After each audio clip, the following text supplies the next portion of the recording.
going down. Sunrise 518, taxi cross runway 24 left, contact ground point 65. February the 1st, 1991.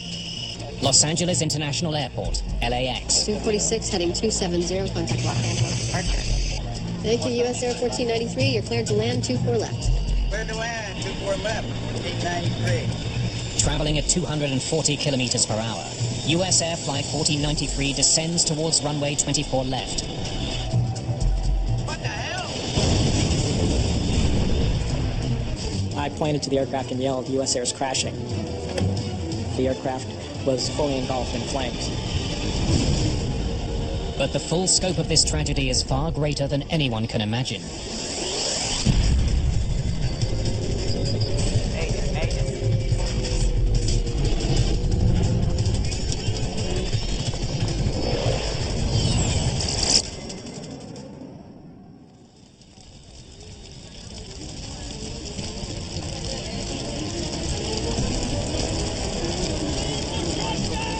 At one of the busiest airports in the world, a Boeing 737 has just exploded in flames upon landing.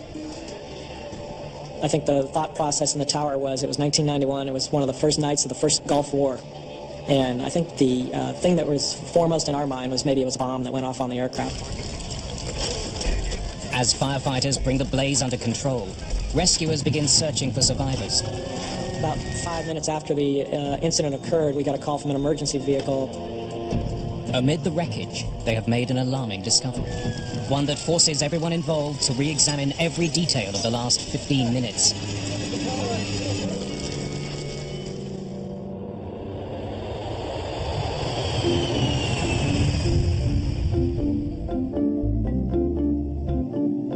USAir Flight 1493 cruises towards Los Angeles International Airport. LAX is a central hub for international travelers. Just confirm the visual approach for USAir 1493 is 24 left. That's correct, USAir 1493. For the approach, Captain Colin Shaw is managing radio communications. First Officer David Kelly is at the controls. With 89 passengers on board, the flight isn't quite full. Well, I'd been on a business trip to Columbus, Ohio, and went from the business meetings to Columbus Airport and got on a USAir flight that was nonstop to Los Angeles.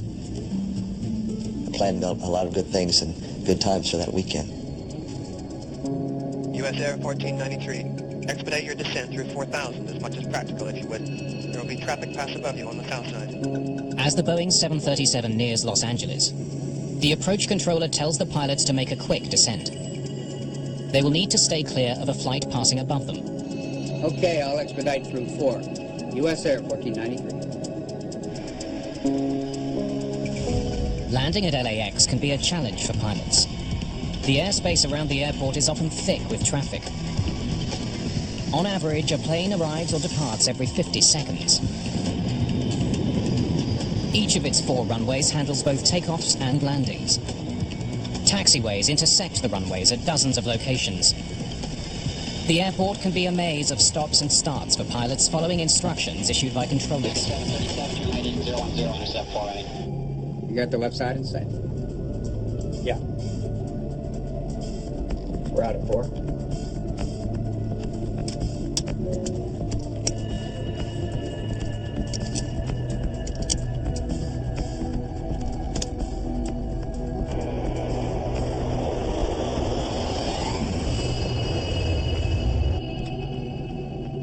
USAir 1493. Thanks for your help. Contact Los Angeles Tower 133.9. Good night. Good night. Gear down? All right. You gave 3 bells? Yes, I did.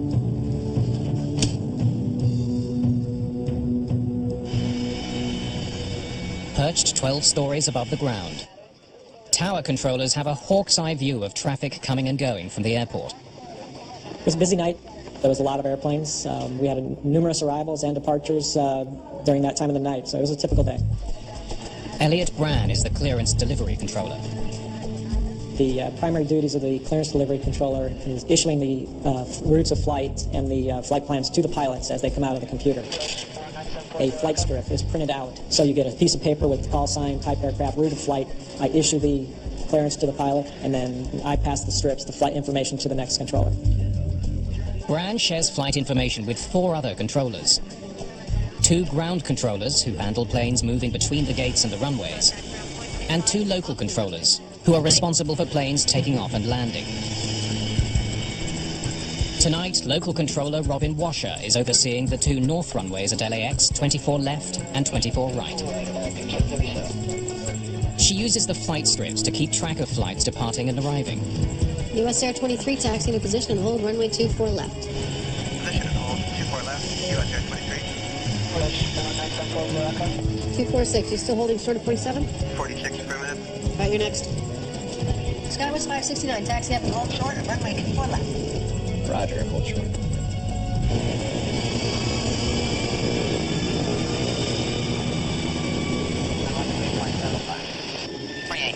Good night now. USAir Flight 1493 is about 13 kilometers from LAX.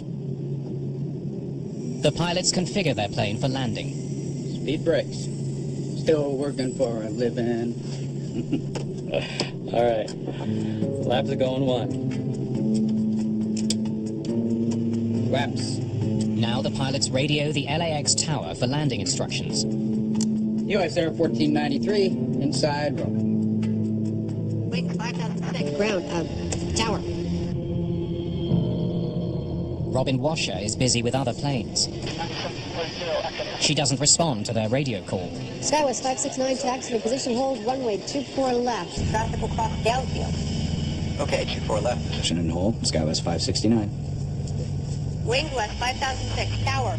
That's flight 166, connect approach 124.5. 30. Green lights to 10. Here, flaps. Landing clearance remains. Just 6 kilometers from the airport, the USAir jet still doesn't have the okay to land.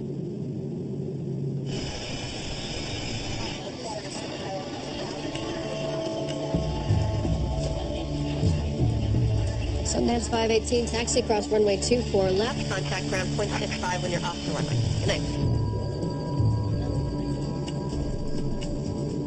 Captain Shaw contacts the tower for the second time in less than a minute. He needs Washer's permission to land. USAir 1493 for the left side. 24 left. 246, heading 270, contact Los Angeles departure. Good night. But she's still focused on other planes. Out of 1,000 feet. Flight 1493 is now 1 minute from the runway. It's what pilots call short final. Sometimes due to other priorities that take place, an aircraft might not get a landing clearance until short final.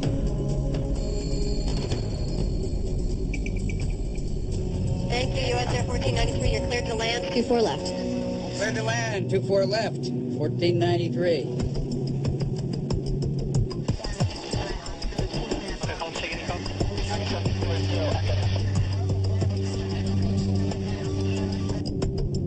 Looks real good.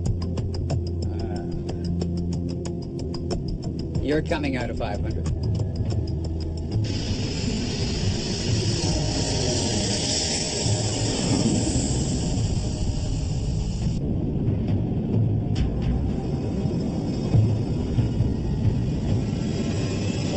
What the hell?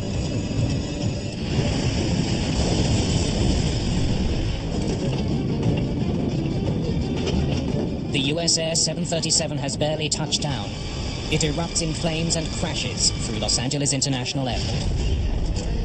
I saw USAir touch down, and as he got about third way down the runway at taxiway 45, the aircraft was fully engulfed in flames. The supervisor ran past me to pick up the crash phone and alert the emergency vehicles to respond. Aboard the flight, sheer terror. There was a tremendous crunching sensation, and there was this extraordinary shower of sparks that shot by my window.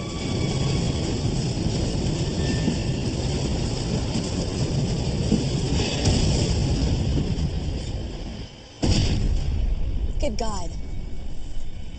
Rosa Reynoso is a plainclothes officer with the airport police. We see the aircraft engulfed in fire. My partner and I were probably about 500 yards from it. Alert 33, runway 24L. Affirmative, alert 33. The initial moments were very scary, very chaotic. I remember just thinking to myself, oh God, please get some more people out here. Get me fire, get me officers, get me somebody, because this is not good. In the tower, there's no time to dwell on what's happened. Other aircraft are still coming in to land. Controllers must direct them to safety. Wings west 5212, winds 240 at 8. You are cleared to land. Runway 24 right. Use caution. We just had an aircraft go off the runway in flames.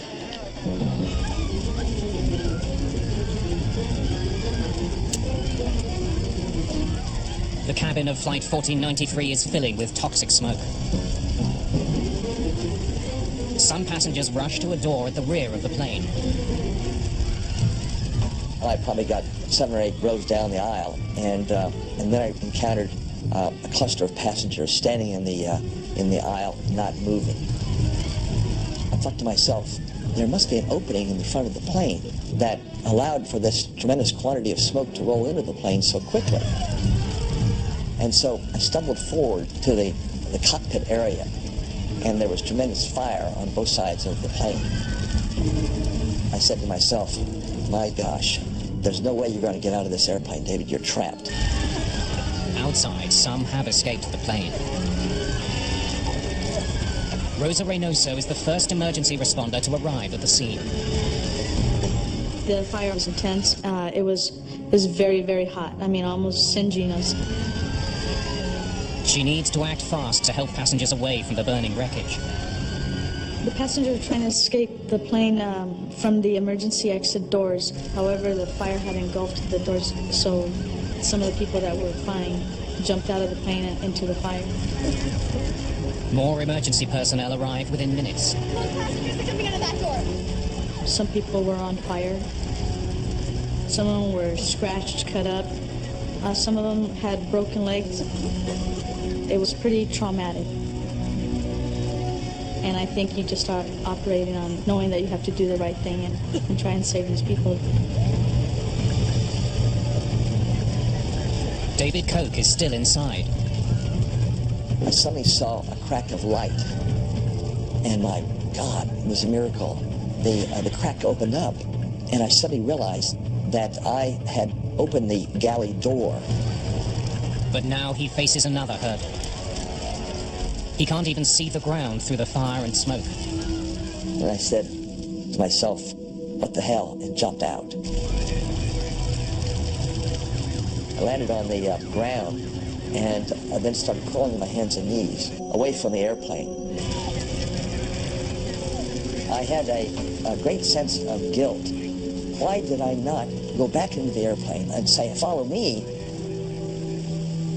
And I think if I'd gone back into the cabin, I might have passed out and fallen on the floor and died.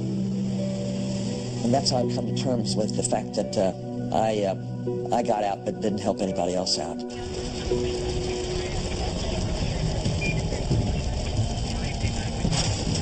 As the search for survivors continues, firefighters make a stunning find. This is Rescue 1. We've got a propeller down here in the wreckage. The discovery of a propeller has horrifying implications. There's 2 planes down here. As soon as we found out that information, we started actively looking to see what aircraft, if any, were missing. So we started looking at the flight strips that were already departed, and then we looked at the ones that were still pending. And then we called the departure control, radar controller, to find out which ones they've talked to in the last 5-6 minutes. What about Skywest 5569? No, we haven't heard from them. Skywest 569, taxi to position hold, runway 24 left. Okay, 24 left. And hold, Skywest 569. Staff can account for all of the aircraft except for Skywest 5569, a Fairchild Metroliner bound for Palmdale, California.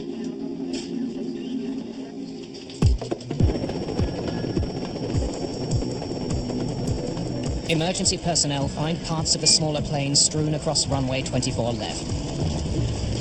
There were 12 people on board the flight. None have survived. What's left of their plane is crushed between USAir 1493 and an abandoned building near the runway. My first thought was, oh my God, there was someone else under there, and we didn't even realize it. There's even more loss of life on board the larger plane. 20 are dead, 2 others are mortally wounded. First Officer Kelly has survived, but Captain Shaw has not. The disaster thrusts LAX into the media spotlight. America's runways, according to the nation's pilots, the most dangerous part of the flight. In the months and years leading up to the crash, increasing traffic was becoming a safety concern at Los Angeles International Airport. The most close calls, Los Angeles International Airport. 33 near collisions over the last 4 years.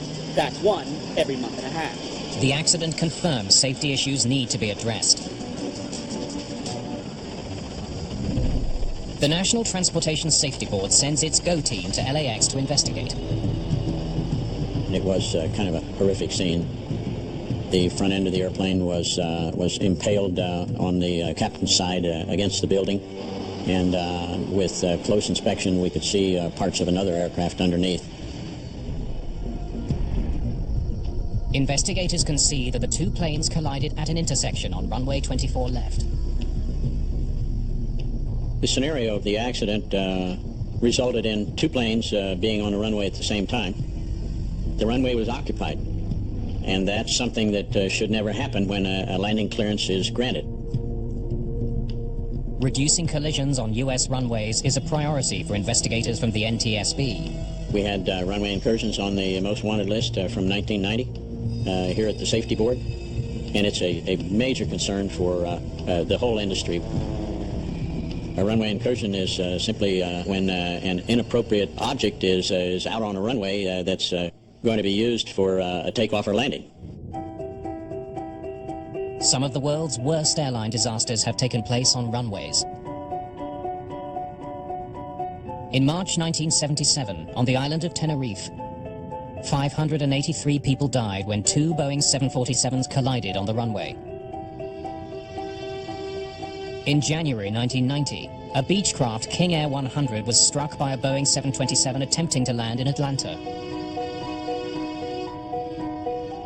Later that year in Detroit, another Boeing 727 smashed straight into a DC-9 carrying 44 people. Runway incursions occur due to some failure in the existing system. Something has happened. Some directive has not been followed. Some inattention is present in the scenario of a runway incursion. Which one of these planes was cleared for 24 now? Investigators need to find out why there were 2 planes on runway 24 left at the same time. One of the principal objectives was to immediately see if we could find out what error had taken place that would allow that situation to occur. Part of that answer may lie in the wreckage. But 24 hours after the crash, the investigation is at a near standstill. There's too much fuel on board the 737. Crawling through the wreckage would be dangerous. The aircraft had about 6,000 pounds, maybe 1,000 gallons of fuel on board. How long is this going to take? The Saturday was spent defueling the aircraft, and that's a very slow process. That took almost all day before the fire department could declare that the scene was safe. With airplane parts littering the airport, LAX is running at half capacity. 2 of the 4 runways are shut down. That's causing chaos for travelers.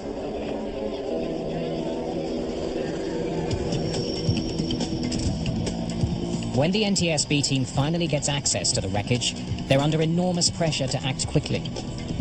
They must gather all the information they need so the airport can be fully reopened. Their investigation has a dual purpose.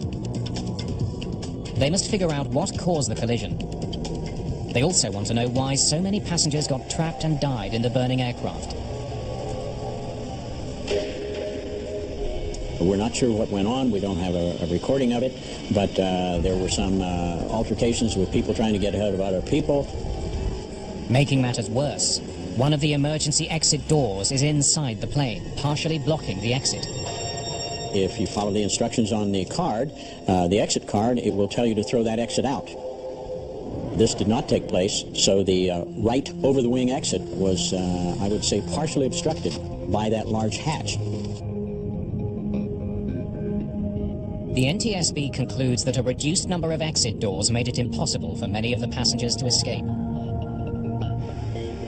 With no way out, they were overcome by toxic smoke as it filled the cabin. While some investigators analyze wreckage at the crash site, others focus on air traffic control. Well, first and foremost, we look at the communications, then we also look at the procedures within the facility and how those are applied and were they indeed followed. To learn more, the NTSB collects the audio tapes of the controller's communications with the planes. Investigators wonder what instructions were given to the pilots in the moments leading up to the crash.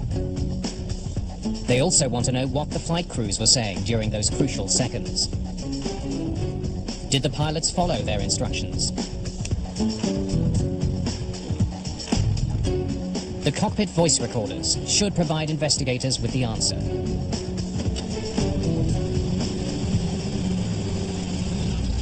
But then Bob McIntosh gets some bad news about the Skywest Metroliner. No voice recorder. Great. We recognized, looking at the onboard equipment, that Skywest 569 did not have a CVR flight recorder installed. And that was disappointing to us. At the time of the crash, commuter planes were not required to carry cockpit voice recorders. This means the only Skywest conversations caught on tape are radio communications recorded in the control tower. Okay, 24 left, position and hold, Skywest 569. The two cockpit crew members would have exchanged words, would have been listening to the air traffic information that was coming into their cockpit all the time, and we recognized that that was a valuable piece of data that we lost. Using the air traffic control tapes and just one CVR, investigators try to find out which of the two aircraft in the collision was actually cleared to use runway 24 left. The answer will raise alarming questions about the safety of all passengers flying to and from LAX.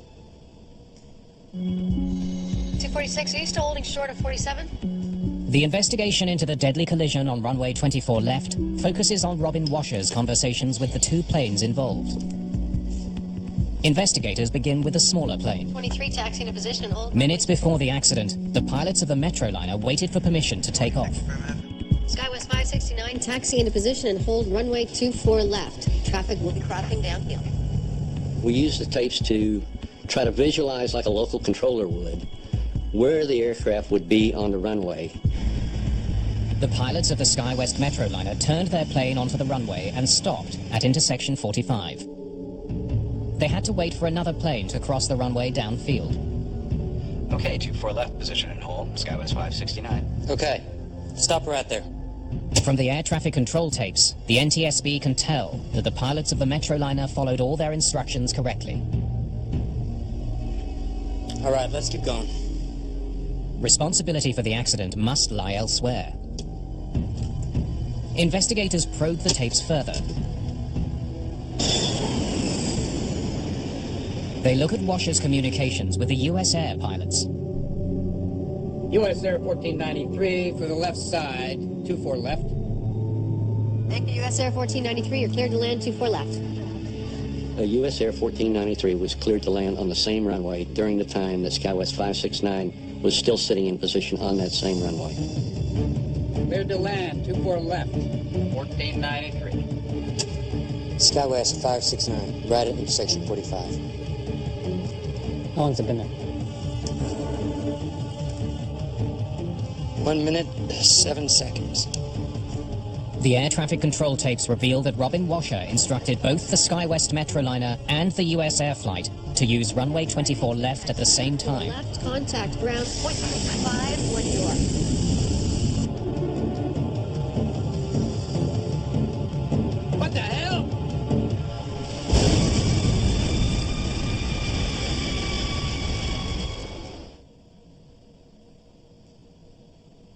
When we're examining the recorded voice communications, what we try to do is to put ourselves in the position of the controller. What would she have seen? What would she have heard? What would she have done? Investigators need to know what Robin Washer was doing at the time of the crash. They look at the other flights that she had under her control. Wings West 5006, taxi cross runway 24 left. They learn that in the moments before the collision, Washer began to lose track of some of those flights. Is that for Philippine 102? No, sir, hold short. Wings West 5006, taxi across runway 24 left. Wings West 5006 was an aircraft that was on the north side of runway 24 left who wanted to cross to the south side. Wings West 5006, ground tower. And when she was ready to cross the aircraft, the crew did not respond. Washer spent nearly a full minute of her time trying to re-establish radio contact with the flight crossing the runway. Can I hear the rest of that exchange?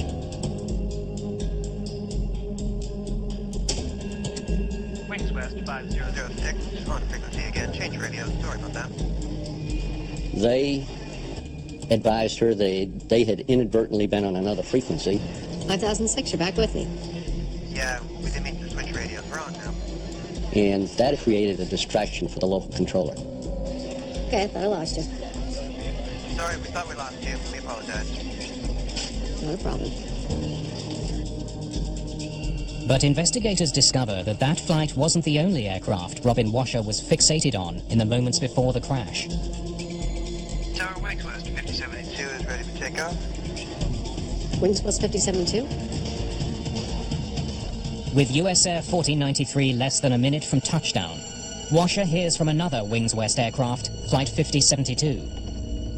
When Wings West 5072 called to say that he was ready for departure, it was obvious to us that she didn't understand who this aircraft was.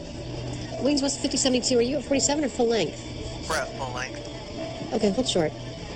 Roger, holding short.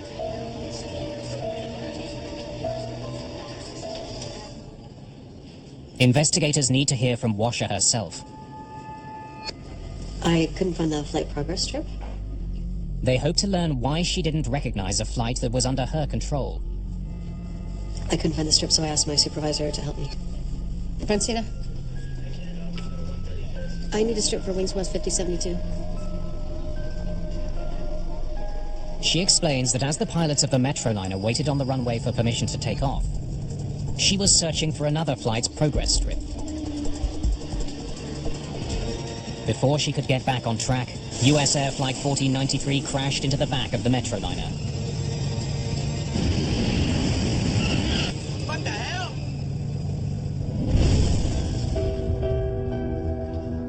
NTSB investigators now know that human error played a major role in the collision at LAX. Remarkably, when she cleared the USAir flight to land, Robin Washer simply forgot about the Metroliner waiting on the runway. This situation that occurred is a situation that no controller wants to go through. You train your whole career for this not to happen, and when it does happen, it's you can't even describe the feelings that you go through. A situation like this could potentially happen to anybody. We are all human. After the accident, Washer left her job at LAX and never worked as an air traffic controller again. But investigators believe there are likely more causes to this accident than one person's fatal error. Anytime that you do an investigation, it's easy to point the blame at one individual. What you want to do is to say, why did this occur, and what can we do to prevent a reoccurrence? Answers to those questions begin to emerge as the NTSB examines the daily routine in the control tower in the weeks before the accident. It was one of those, you don't know you have a problem until you have a problem. It turns out another disaster was narrowly averted 7 months before the collision. A landing DC-10 flew just over an Airbus waiting on the runway to take off at LAX. Los Angeles Airport has always been known as one of the #1 runway incursion airports in the system, and changes were overdue. Controllers at LAX produced documentation showing that immediately after that close call, they alerted officials that the control tower was understaffed. They also explained that regions around the northern runways were invisible to controllers because their view was blocked by a light tower.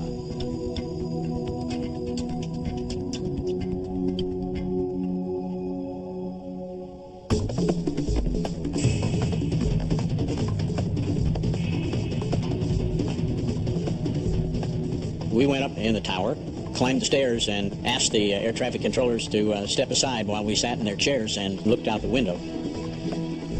The view that the air traffic controller was presented with had an obstruction, a light pole that produced a glare, and it was a light that lit up the airport ramp. Robin Washer may not have been able to see the Skywest Metroliner as it sat out on the runway.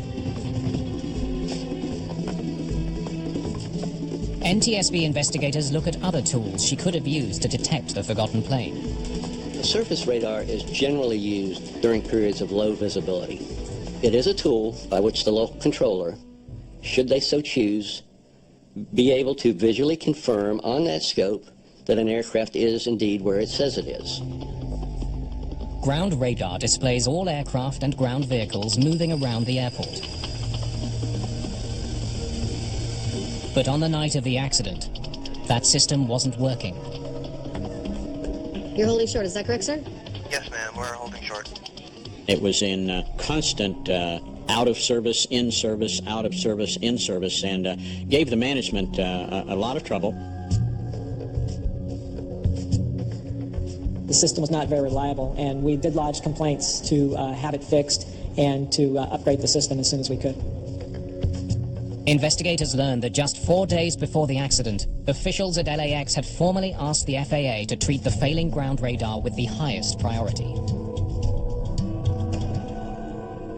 The radar drive and some of the drive mechanism had some ring gears and spur gears that they had to go to machine shops and literally make that part because it would wear out on a regular basis trying to rotate the antenna.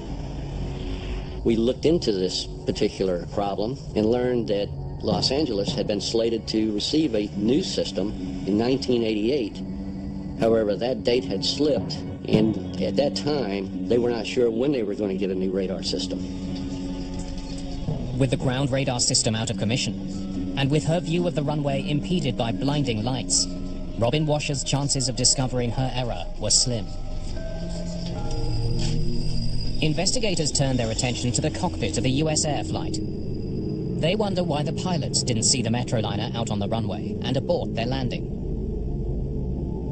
Well, most of us in the pilot community would recognize that it's our job to scan that runway and find aircraft that might be out there or anything else prior to landing. Like all planes, the Metroliner is equipped with lights to make it more visible at night. There are strobe lights on the wingtips and the tail, navigation lights on the wings, and a colored anti-collision beacon on top of the vertical stabilizer. We were concerned about the Skywest lighting and had to look at the flight operations manual, and we found that the operating procedure for that company was to turn on the strobe lights only after clearance for takeoff. So no other lights were required? Okay, thank you. The Metroliner wasn't yet cleared for takeoff, so the only lights that would have been lit while it waited on the runway were the navigation lights on the wings and tail, and the anti-collision beacon on the tail. NTSB investigators then use a helicopter to put themselves in the position of the USAir pilots as they were making the approach to runway 24 left. We went up and we actually flew that final approach in order to verify what we thought might be the condition of obscuration. They positioned a Metroliner on the runway in the same spot where the collision occurred. And sure enough, we could not see that aircraft parked out there at spot 45 and 47. You just couldn't see it.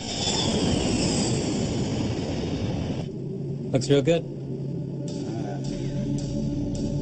The investigation determines the lights on the Metroliner were the same color and brightness as the runway lights. The plane may have been all but invisible to the pilots of USAir 1493. You're coming out of 500.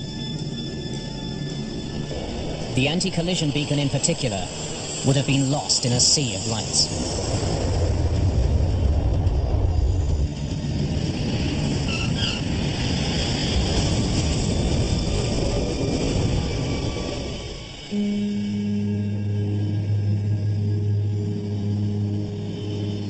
When the National Transportation Safety Board releases its report, controller error is determined to be a cause of the runway collision.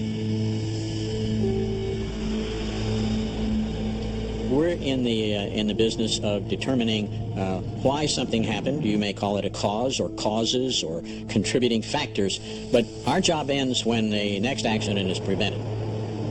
Preventing accidents on the runways of LAX would prove to be a much greater challenge than investigators could imagine.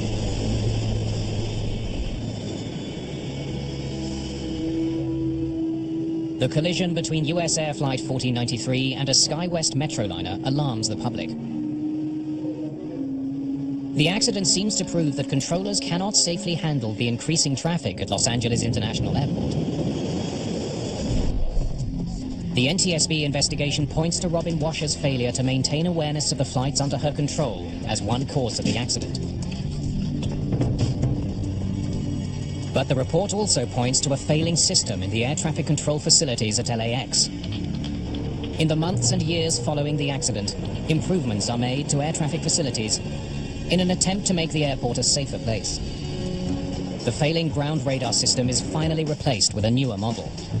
Today at Los Angeles Tower, we have the newest system out there. Each arrival or departure they're taxiing on the taxiways or on the runways have a call sign and type aircraft associated with it, so you have positive identification of all aircraft at all times. New policies governing the way flight progress strips are handled in the tower are put in place. Ground controllers now organize the strips before they make their way to the local controller. The extra set of eyes reduces the local controller's workload. 5 years after the crash, a new air traffic control tower is built at LAX. The tower is 16 stories higher, 3 times larger, and offers controllers clear, unobstructed sightlines. New regulations concerning aircraft lighting are also put in place. It becomes mandatory for pilots to turn on all their lights before they move out onto a runway.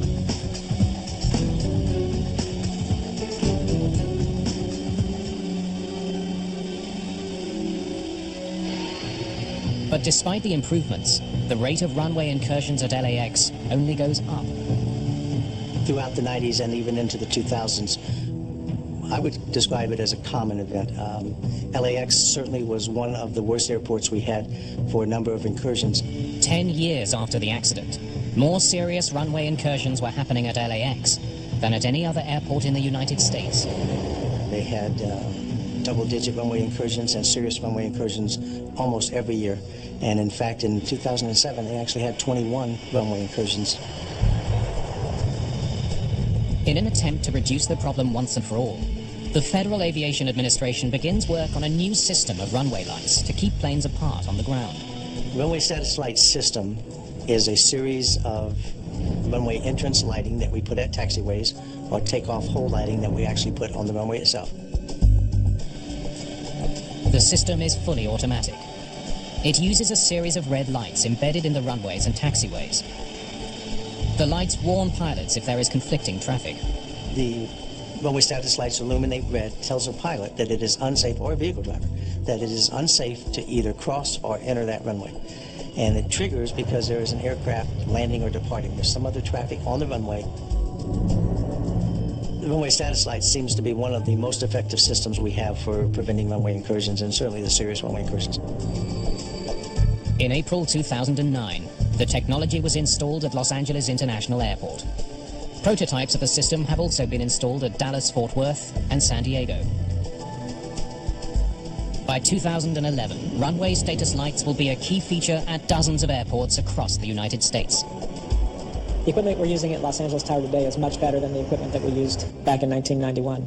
It's been upgraded, it's much more reliable, and it gives the controllers the tools they need to make sure that the runways are clear and to keep the aircraft moving.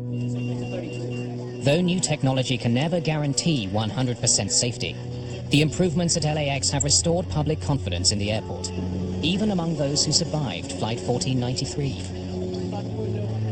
I spent a couple of days in intensive care at a local hospital, and I had nightmares, by the way, following my release from the hospital for quite a number of days. But I'm doing fine now. I have no problem with getting on airplanes and flying, and I've got great confidence in the airline system.